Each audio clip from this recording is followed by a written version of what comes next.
Here we go. So in the copy command, the very first thing is you have to give a path, your base path. So the present file path, or you can say current file path. And after that, giving a space, you have to specify the new location or where you want to paste it or the destination, the destination. Okay. So copy is the command. First one is the current file path, and second one is the destination. Now let me show you how it works. So let's say in day 4, I want to copy this day 4 to day 5. Okay. So right now day 5 is empty, and I want to copy this day 4 to day 5. So what I'll do is I'll simply type cp uh, day 4, and then I'll put the new path, which is day 5, the destination path, and I'll just open it here. And when I shoot this command, open day 4. Okay. I will specify recursive operation, or I can give the entire path, and it's copied here.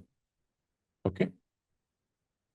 So this command lets you copy one file or folder to other file or folder, in the other directory.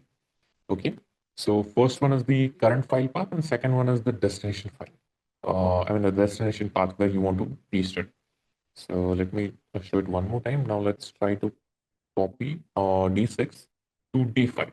Okay, so here I can also use the absolute path. I can just give home/kali/ D6. Oh, it's documents. It's inside documents, and then CS1007, which is in downloads. Download CS1007, and then the6 and the new path by specifying a space, which is again home/kali/downloads/CS, and then it's D5. Okay, so in D5, I'm going to use D6 and hit enter. Okay, I have to specify -R for recursive operation, and it is pasted here. Okay, so the command over here is cp space -R and the path, the current path, and the new path where you want to copy the file to. Okay, so this is how you have to specify it. So I'm putting this as a reference to you guys. So I want you guys to try this out. Try to copy some file or directory to any other directory.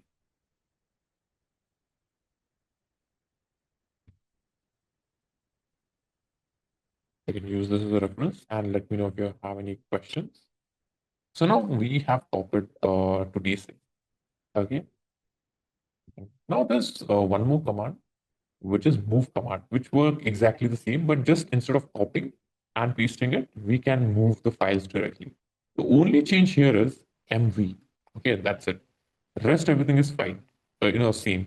So you have to specify MV to which says move, and you have to give the initial path, which is home/kali/downloads/CS1007, and then whatever you want to move to. So let's say I want to move this D5 to D6. Okay, then I'll put again the entire path. You can do it directly as well, but let's put the entire path, CS1007, and then D6. Okay, and hit enter. Now it has been moved to D6. If I go to D6, the D5 has been moved completely.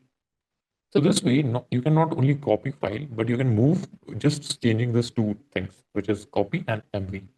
So that's the difference. So in case you guys are, finding any difficulty or you need time to execute it, just take your time. I'll allow it, 3 to 4 minutes. Please try this out. These are the important commands we'll be needing ahead. So let me know if you're facing any challenge with any of them. So I believe everyone has done it and there's no challenge. Actually, I do. I was not able to run the previous command as well. Sorry. Okay, that's completely fine. Just you can share your screen and let's quickly go through it. So in case you're getting stuck, just let me know.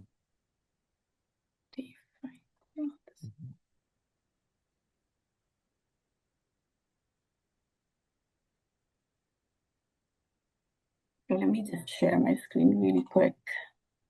Yeah, you can share your screen. That will be perfect.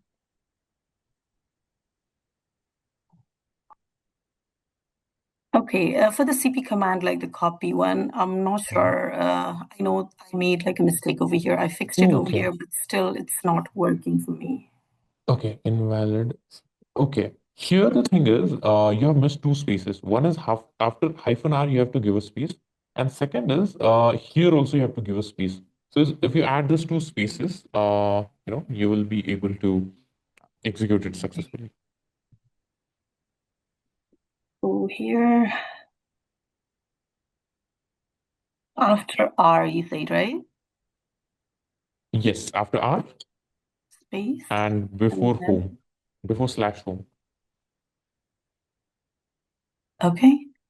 Okay, so if it is highlighted, it means like the command is correct. Yes, when it is highlighted, the command is correct. Now it has successfully executed. Right.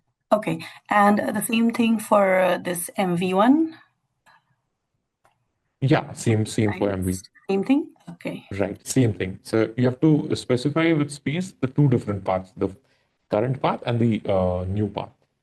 Okay. So only one space, I guess, over here, right? Yes. Now it Okay. is highlighted and you can execute it. Okay. Got it. Thank you so much. Small Thank things you. makes a big difference. Thank you. No worries. Thank you.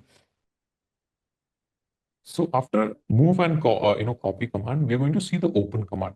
So let's say you want to open something, okay?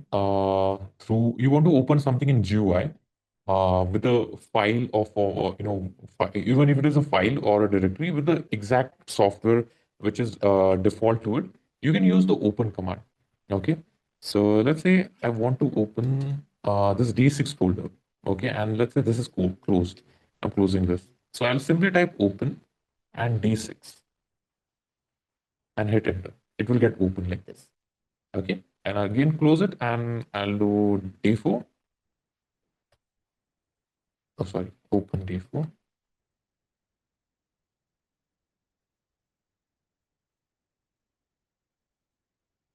Okay, I have navigated to D4. I have to do first back and then open D.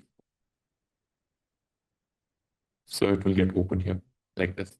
So open command is basically to open a file or a directory in the default view. Okay, or the default application you can say.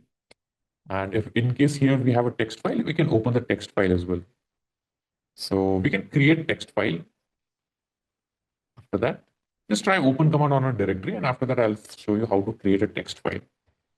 For open command, I'm getting a message saying unable to detect URL or URI scheme of day 4. Okay. Okay. So the thing is, do ls. You will only be able to open whichever are in this path right now. Okay. Or else if you want to open which is at some other path, you have to specify the path, the entire path. So just do ls and check if d4 is there or not in that particular one, in that directory. If it is not there, then it will not get open. Okay, so when I do ls, Mhm. it's showing the whole desktop downloads. So you do open space downloads. It will open downloads directory. Okay. Mhm. Okay, now these files are empty file. Everyone created the file. Any problem creating files using touch command? Yeah, perfect. So now these files are empty. If you want to add data to a file or if you want to create a file having some data into it, we can use a command called nano command. So let's use the nano command now. Type nano space file name, any file name you can give file name dot txt. And once you hit enter, you will go into a text editor. Here I'm going to type this is a file. This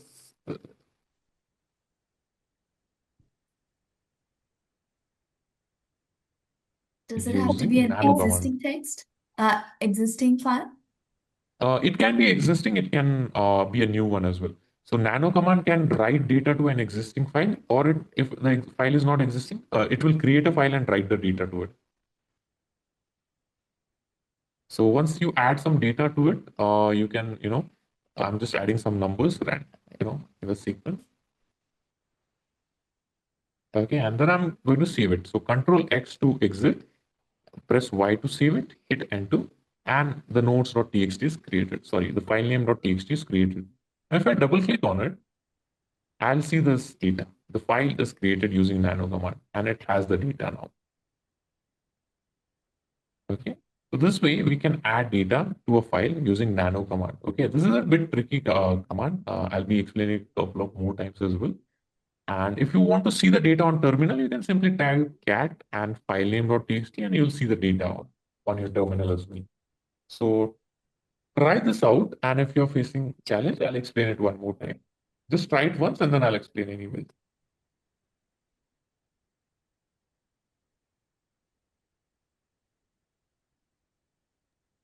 Sorry, once it's done, once we are done typing, what was the next step? Sorry. Yes. Okay. So once you're done typing, you have to press Control plus X. Okay. After that, you have to type Y and enter. Okay. So save, right? Okay. Yes. Control X, Y, enter. So let me show you again. Nano filename.txt. I'm done. So here, Control X to exit. So if you see here at the bottom, it is written X to exit. So I'm typing Control X. Now it what exited. So now I have not made any change. So it exited directly. So I'll just make a change and show you again. Then ask me save modified buffer. I'm going to type Y for yes. I'm going to type Y and then it asks file name. Do you want to change the file name or you want to keep it the same? Now I want to keep the file name same. So I'll hit enter and it will get saved.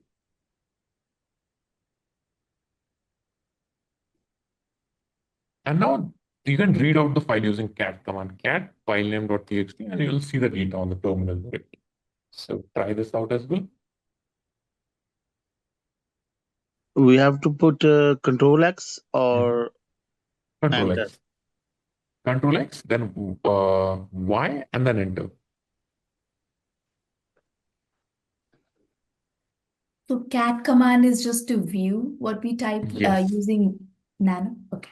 Yes. Cat command is to view the data from any text file or any file specifically, mostly text.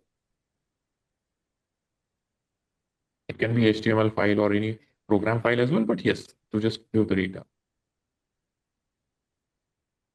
After the ls, if we have to go to any like we have to go to download the documents, the desktop anyway, so we put change directory space Yes, the path down. cd space the absolute path, or if it is in the same directory, you can give the direct path. Oh yes, yeah, because I was using the small word. Okay, downloads. Okay. And on the top, these are sessions which shows 1, 2, 3, 4. So how we gonna get out of the session to keep the session current? I know with the clear command we can clear everything. So it's clear Right. everything what we did. Okay. Right. It clears, but a history command will show that to you. Oh, with the history. Okay. All right. Yes. Okay, so would this be a correct statement? Cat is used to open file on CLI, whereas open is used to open file or folder on GUI. Okay, I'll just reframe this. This will be a correct statement, which is cat is used to view the data on CLI. Okay, it just views the data. It do not open the file. If you want to open the file, you use nano command or you use vim command. So this is how a file is open, where you can change, edit, or do any operations. But cat command will only give you the data, like it will just view the data, nothing else. So it will not get open, but just view the data. Perfect, thank you. Okay.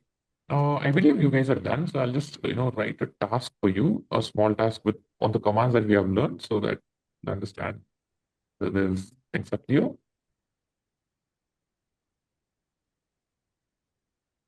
Taking it on your page. Here you go. So please perform this. It involves 3 steps.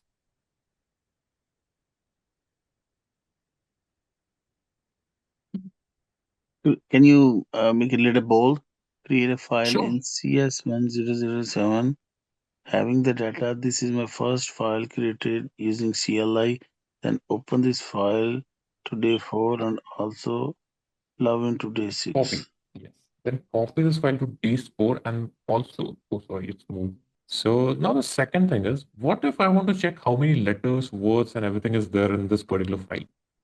So now my file name.txt has some data, right? If I want to check that, I just type cat space file name.txt. It will show all this data. But what if I want to check the word count of it? So what I'm going to do, I'm going to use cat file name.txt space pipe wc. Okay. Even if you don't give space here, that is okay. But the thing is, it looks pretty. So it looks sorted. We're using space. And I'm going to do word count, that is wc. And if I hit enter, it is giving me the word count. So it is saying there are 12 number of lines, okay, 17 words and 60 characters. Okay. You can also specify only line numbers, -L for line numbers. It will give only line numbers, 12 other line numbers. If you want to know the number of words, it will give number of words. And if you want to know number of characters, this will give characters. Or if you want all together, you can just specify like this. So this will give you the exact data in your, the number of counts of all these 3 things in your file. So you can try this out as well.